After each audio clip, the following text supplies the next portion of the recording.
حضرت اسید بن حضیر رضی اللہ تعالیٰ عنہ ایک صحابی ہیں جو حضور سے مزاح کر لیا کرتے تھے اور حضور ان سے مزاح کر لیا کرتے تھے، اور آقا کریم علیہ السلام کے پاس کھڑے ہو کر کے وہ ایسی گفتگو کرتے کہ لوگ خوش ہو جاتے۔ آقا کریم کی طبیعت کے اندر سختی نہیں تھی۔ اللہ تعالیٰ فرماتا ہے لو کنت فظا غلیظ القلب لانفضوا من حولک، اے محبوب اگر تو ترش مزاج ہوتا، تیرے ماتھے پہ شکنیں آتی ہوتی تو اتنے لوگ تیرے گرد جمع نہیں ہوتے۔ یہ جو بکل مار کے بیٹھے رہتے نا، کسی سے ہنس کے بولتے بھی نہیں ہیں، یہ ان کا اپنا دین ہے۔ رسول اللہ سے بڑھ کر تبسم کرنے والا کوئی نہیں تھا، متبسم رہتے تھے حضور۔ جب اکیلے ہوتے تو پھر متفکر رہتے، جب لوگوں سے ملتے تو پھر متبسم ہو جاتے، اور حضور دہک نہیں کرتے تھے۔ لیکن کبھی کبھی کوئی ایسی بات ہوتی تو حضور اتنا بھی مسکراتے کہ حضور کی داڑھیں بھی صحابہ کو نظر آتی، صحابہ سے مزاح کر لیتے، صحابہ حضور سے مزاح کر لیتے۔ ایک صحابی کا نام ظاہر بتلایا جاتا ہے، اور وہ ایک دیہات کا رہنے والا تھا، اور حضور فرمایا کرتے تھے یہ ہمارا دیہات ہے اور ہم اس کے شہر ہیں۔ اچھا، وہ مسجد نبوی کے آس پاس گھاس لا کر کے بیچتا تھا، اپنے گاؤں سے کاٹتا اور یہاں بیچتا، اور یہاں جو پیسے ملتے اس کی چیزیں اپنے دیہات کے لیے لے جاتا۔ ایک دن وہ گھاس بیچ رہا تھا، حضور گزرے، دیکھا کہ ظاہر بیٹھا ہوا ہے، حضور پیچھے سے گئے چپکے سے اور اس کی کولی بھر لی۔ یہ کسی کے پیار کو دیکھنا ہونا کہ یہ میرے سے کتنا پیار کرتا ہے، تو وہ بیٹھا ہو تو اچانک پیچھے سے جا کے اس کی آنکھیں بند کر لیتے، اس کو کہتے ہیں کولی بھرنا۔ اب دیکھتے ہیں آپ کہ یہ میرا نام لیتا ہے کہ نہیں لیتا۔ ہر وقت کہتا ہے جی میں تجھے ہی یاد کر رہا تھا، اب پتہ چلے گا مجھے یاد کرتا ہے کہ نہیں کرتا، کس نمبر پہ میرا نام آتا ہے۔ آپ دیکھتے چیک کرتے نا کسی کو، اور اگر وہ بوجھ لے نام کہ میں کون ہے، کس کے ہاتھ ہیں، تو پھر اس کی محبت کا بھرم رہ جاتا ہے۔ ورنہ آپ اس کو کہتے ہیں، ہر وقت کہتا ہے میں تجھے ہی یاد کرتا ہے، آج پہچان ہی نہیں سکا۔ اب حضور گئے نا چپکے سے جا کے حضرت ظاہر کی کولی بھر لی۔ اچھا، حضور کے ہاتھ آئے اور پتہ نہ چلے کس کے ہاتھ ہیں۔ اللہ اکبر، ان کو پتہ چل گیا کہ یہ ہاتھ میرے حضور کے ہی ہیں، تو انہوں نے پتہ کیا کیا، کچھ بتانے کی بجائے اپنی کمر کو پیچھے کیا، حضور کے سینے سے جوڑا رگڑنا شروع کر دیا۔ حضور آنکھیں دبائیں کہ بول بتا کون، لیکن وہ بولے ہی نہ، اور میں کہتا ہوں اس نے کبھی بھی نہیں بولنا تھا۔ سفنے دے وچ ماہی ملیا، سفنے دے وچ ماہی ملیا تے گل وچ پا لیاں باواں، ڈر دی ماری اکھ نہ کھولا متا پھر وچڑ نہ جاواں۔ حضرت ظاہر بول ہی نہیں رہے اور حضور آنکھیں دبا رہے۔ پھر حضور نے خود ہی فرمایا اس غلام کو کون خریدے گا؟ اس نے کہا حضور میں تو بڑا سستا ہوں، مجھے کس نے خریدنا ہے؟ فرمایا تو اللہ کے ہاں بڑا مہنگا ہے، تو اللہ کے ہاں بڑا مہنگا ہے۔ تو صحابہ حضور سے مزاح کر لیتے۔ ایک صحابی کا ذکر آتا ہے وہ حضور سے عملی مزاح کرتا تھا۔ ایک تو ہے کہ گفتگو ایسی کرو کہ مزاح پیدا ہو جائے، ایک ہے کام ہی ایسا کرو۔ وہ جاتا منڈی میں سبزی خرید لیتا، کوئی نیا پھل آتا خرید لیتا، حضور کی خدمت میں آ کے ہدیہ پیش کرتا، حضور قبول کرتے، خود کھاتے، جو پاس بیٹھے ہوتے ان کو کھلا دیتے۔ اچھا، اس کو دعا دیتے کہ یہ نیا پھل آیا تو نے ہمیں کھلایا، اللہ تجھے جزا دے۔ 2 4 5 دن بعد دوبارہ جب وہ منڈی جاتا نا، تو جس سے وہ پھل لیا تو ادھار ہوتا، وہ پیسے مانگتا، کہتا آپ تجھے حضور کے پاس لے کے چلو، یہ پھل تو میں حضور کے لیے لے کے گیا تھا۔ اور پھر اس کو لے کے حضور کے پاس آ جاتا، حضور وہ جو پرسوں پھل نہیں کھایا تھا یہ اس کے پیسے مانگ رہے۔ حضور فرماتے میاں تو نے وہ تحفہ نہیں دیا تھا؟ عرض کرتا غریب آدمی ہوں، تحفہ کیسے دے سکتا تھا، میں نے سوچا سب سے پہلے حضور ہی کھائیں۔ تو آقا کریم اس کی قیمت بھی ادا کرتے اور پھر دوبارہ دعا دیتے، پھل کھلاتا، مفت کھلاتا، 2 مرتبہ دعائیں بھی لے جاتا۔ تو یہ آقا کریم علیہ السلام کے ساتھ صحابہ کا یہ محبت کا انداز تھا۔ اللہ اکبر۔ یہ حضرت اسید بن حضیر بھی ایسے شخص تھے۔ اچھا، ایک دن کھڑے کھڑے حضور علیہ السلام سے باتیں چل رہی ہیں، تو حضرت اسید بن حضیر کے پہلو سے کپڑا ہٹا ہوا تھا، تو یہ ایسی باتیں سنا رہا ہے کہ لوگ خوش ہو رہے ہیں، لوٹ پوٹ ہو رہے ہیں۔ حضور نے اپنے ہاتھ کو ان کے پہلو پہ مارا، کہا چل بس بھی کر اب۔ تو حضرت حضیر کا رنگ جو ہے ایک دم بدل گیا۔ عرض کی حضور میں نے بدلہ لینا ہے۔ سب حیران ہے کہ حضیر کیا کہہ رہے ہیں، ابھی ہنس رہے تھے، اب کہتے ہیں میں بدلہ لینا ہے۔ حضور ناراض نہیں ہوئے، حضور نے فرمایا لے لے بھائی۔ اس نے کہا نہ، جب آپ نے مجھے تھپڑ رسید کیا تھا نا، تو میرا کش جو تھا، میرا جو پہلو تھا وہ برہنہ تھا، ننگا تھا، اس کے اوپر کپڑا نہیں تھا۔ حضور نے کپڑا ہٹا دیا۔ اللہ اکبر۔ جب کپڑا ہٹایا نا، سارے صحابہ کو غصہ آ رہا حضرت اسید پہ، یہ کیا کرنے لگے؟ لیکن جب حضور کا کپڑا ہٹا نا اور گوری گوری حضور کے پہلوؤں کی وہ رنگت اور جھلک دکھائی دی. اب لفظ سنو، فاحتضنہ فجعل یقبل کشہہ فقال بأبی انت و امی یا رسول اللہ اردت ھذا، آگے بڑھ کے لپٹ گیا اور حضور کے پہلو کو چومنے لگا اور پھر کہنے لگا میرے ماں باپ آپ پہ قربان ہو حضور، یہ سارا کام میں نے اس لیے کیا تھا، ورنہ میں کون ہوتا ہوں آپ سے بدلہ لینے والا. اللہ اکبر. خندق کے موقع پر بھی صحابہ نے حضور علیہ السلام کے مبارک بطن کو دیکھا تھا اور حضور کے بطن پہ بندھے ہوئے پتھر بھی انہوں نے دیکھے تھے.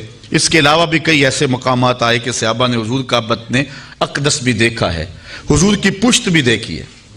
حضرت محرش بن عبداللہ روایت کرتے ہیں کہ حضور علیہ السلام کو میں نے ایک دن احرام باندھتے ہوئے دیکھا حج کا. تو جب حضور علیہ السلام احرام باندھ رہے تھے تو میں نے حضور کی پشت دیکھ لی. فَنَظَرْتُ إِلَىٰ ظَهْرِهِ كَأَنَّهُ سَبِيكَةُ فِضَّةٌ، ایسا لگتا تھا جس طرح چاندی میں ڈلی ہوئی ہے. اللہ اکبر. حضرت عائشہ سے روایت ہے کان رسول اللہ صلی اللہ علیہ وسلم واسع الظہر، حضور علیہ السلام کی مبارک جو پشت تھی وہ بالکل کشادہ تھی، واضح تھی. حضور کے سینے کے بارے میں حضرت ہند بن نبی حالہ روایت کرتے ہیں، کہتے ہیں کان رسول اللہ صلی اللہ علیہ وسلم عریض الصدر، حضور کا سینہ کشادہ تھا اور اللہ خود کہہ رہا ہے لم نشرح لک صدرک. اللہ اکبر. حضور علیہ السلام کا سینہ جس طرح ظاہراً کشادہ تھا اس طرح حضور کا سینہ باطناً بھی ماناً بھی کشادہ تھا. اور کتنا کشادہ تھا ایک روایت دیکھیں. حضور فرماتے ہیں رأیت ربی عز و جل فی احسن صورہ، میں اللہ کو احسن صورت میں دیکھا.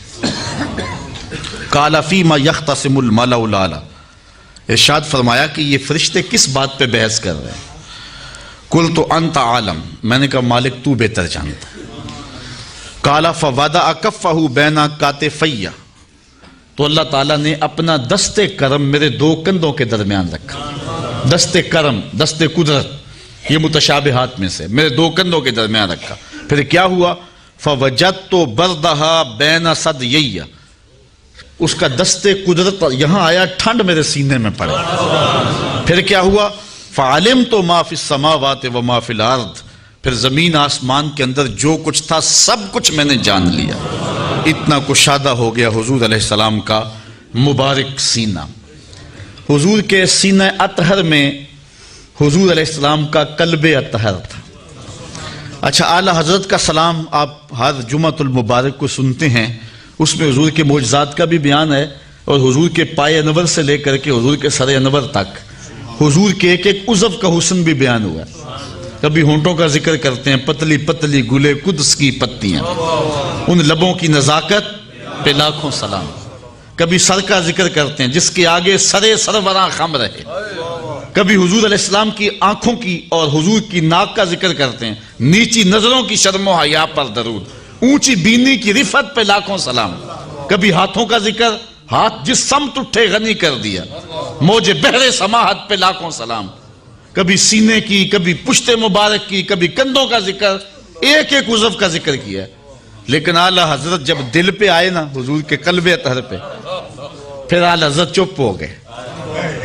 پھر قلم نے جنبش کی تو میرے امام نے لکھا دل سمجھ سے ورا. ہر عضو کا کوئی نہ کوئی قصیدہ میں نے لکھا ہے، لیکن اب دل کے بارے میں کیا لکھوں؟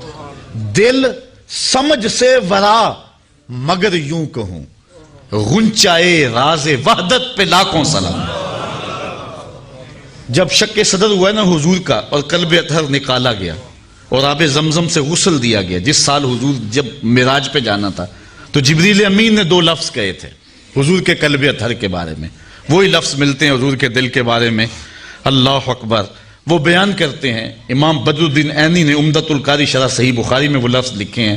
جبریل نے کہا واہ واہ قلب وکیٌ فیہ اذنان سمیعتان و عینان بصیرتان، واہ واہ کیسا دل ہے جس میں دو آنکھیں ہیں جو دیکھتی ہیں اور دو کان ہیں جو سنتے ہیں. اسی لیے فرمایا صحابہ اپنی صفیں سیدھی رکھا کرو، مت سمجھو کہ میں صرف آگے دیکھتا ہوں، جس طرح آگے دیکھتا ہوں میں پیچھے بھی دیکھتا ہوں، میں تمہارے رکوع بھی دیکھتا ہوں اور دلوں میں پیدا ہونے والے خشوع بھی دیکھتا ہوں. اور اقبال کہتا ہے چشم تو بی نندائے ما فی الصدور، اے فروغت صبح آثار و دہور، چشم تو بی نندائے ما فی الصدور، تیری نظر تو سینوں کے چھپے راز بھی دیکھتی ہے. تو یہ اللہ نے اپنے محبوب کے دل کو وہ نور دیا ہے. حضور نے فرمایا، حضرت عائشہ سے روایت ہے، تنام عینایا ولا ینام قلبی، میری آنکھیں سوتی ہیں دل نہیں سوتا رہتا. اسی لیے ہماری نیند وضو توڑ دیتی ہے، نبی کی نیند وضو نہیں توڑتی، اس لیے کہ دل تو جاگ رہا ہوتا ہے حضور کا. اللہ اکبر. حضور کے بازو کے بارے میں ایک روایت کان رسول اللہ صلی اللہ علیہ وسلم اشر الذراعین، حضور کے بازو پہ بال تھے. ابل الازدین والذراعین طویل الزندین، یہ بھی لفظ ہیں. اور ایک روایت میں کان رسول اللہ صلی اللہ علیہ وسلم عظیم الصاعدین، یہ حضرت ابو ہریرہ سے مروی ہے کہ حضور علیہ الصلوۃ والسلام کے مبارک بازو عظیم تھے. اور اعلی حضرت فرماتے ہیں جس کو بارے دو عالم کی پرواہ نہیں، ایسے بازو کی قوت پہ لاکھوں سلام. حضور نے کنکر پکڑے اور کافروں پہ پھینکے. شاہت الوجوہ اللہم ارعب قلوبہم وزلزل اقدامہم، تو خدا نے کیا کہا، وما رمیتا اذ رمیتا ولکن اللہ رما. اے محبوب یہ جو کنکر تو نے پھینکے یہ تو نے تو نہیں پھینکے، یہ تو میں نے پھینکے. ذرا غور تو کیجئے، لوگ جدائی ڈال رہے ہیں اللہ اس کے رسول میں. اللہ کہتا ہے محبوب یہ جو کنکر تو نے پھینکے ہیں، یہ کنکر جو تو حضور نے پھینکے ہیں نا، پھر کہا تو نے نہیں پھینکے یہ میں نے پھینکے. ذرا غور تو کیجئے اس پہ، یہ جو کنکر تو نے پھینکے یہ تو نے نہیں پھینکے یہ میں نے پھینکے.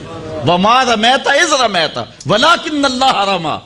ہمارے استاد فرمایا کرتے تھے کہ لوگوں کو غلطی لگ گئی ہے دین سمجھنے میں. ہم یہ نہیں کہتے کہ اللہ اس کے رسول کی ذات ایک ہے، اگر یہ کہیں گے تو کافر ہوں گے، یہ نہیں کہتے. ہم کہتے ہیں ذات ایک نہیں ہے لیکن بات ایک ہی ہے. ذاتیں دو ہیں لیکن باتیں دو نہیں. ذات ایک نہیں لیکن بات. تو کنکر محبوب نے پھینکے، اللہ فرماتا محبوب یہ میں نے پھینکے. اللہ اکبر. تو محبوب علیہ الصلوۃ والسلام کے وہ بازو، ان پر ایک حدیث سناؤں. ایک ظاہری حسن ہے نا بازو کا، اور ظاہری لمبائی ہے کہ موزونیت کے ساتھ حضور علیہ السلام کے مبارک بازو لمبے تھے، لیکن اس کا ایک اور مانوی قد بھی ہے. اور وہ حضرت عبداللہ ابن عباس بیان کرتے ہیں، کہتے ہیں نماز پڑھائی حضور نے، نماز پڑھاتے پڑھاتے حضور نے ہاتھ آگے کیا، بخاری کی روایت ہے، پھر پیچھے کر لیا، سلام پھرا تو صحابہ نے پوچھ لیا حضور آج آپ نے نماز پڑھاتے پڑھاتے ہاتھ آگے کیا پھر کھینچ لیا. چونکہ صحابہ سمجھتے تھے حضور کی اداؤں کا نام دین ہے، تو یہ آج نئی ادا سامنے آئی ہے تو یہ بھی دین ہوگا. تو انہوں نے کہا کہ حضور ہم بھی ایسے کیا کریں، یہ نماز کا حصہ ہے. تو یہ آپ نے فرمایا کہ کیوں ایسا فرمایا؟ تو حضور نے فرمایا اصل بات یہ نہیں تھی، بات یہ تھی جنت میں کھجوروں کا ایک خوشہ لٹک رہا تھا. جنت میں کھجوروں کا ایک خوشہ لٹک رہا تھا، میں اس کو توڑنے کے لیے بازو بڑھایا تھا. پھر میں توڑنے لگا، پھر میں نے نہیں توڑا. اور اگر میں توڑ لیتا تم دنیا کے ختم ہونے تک کھاتے رہتے، ختم نہ ہوتا. اب جنت کہاں ہے؟ 7 آسمانوں کے اوپر.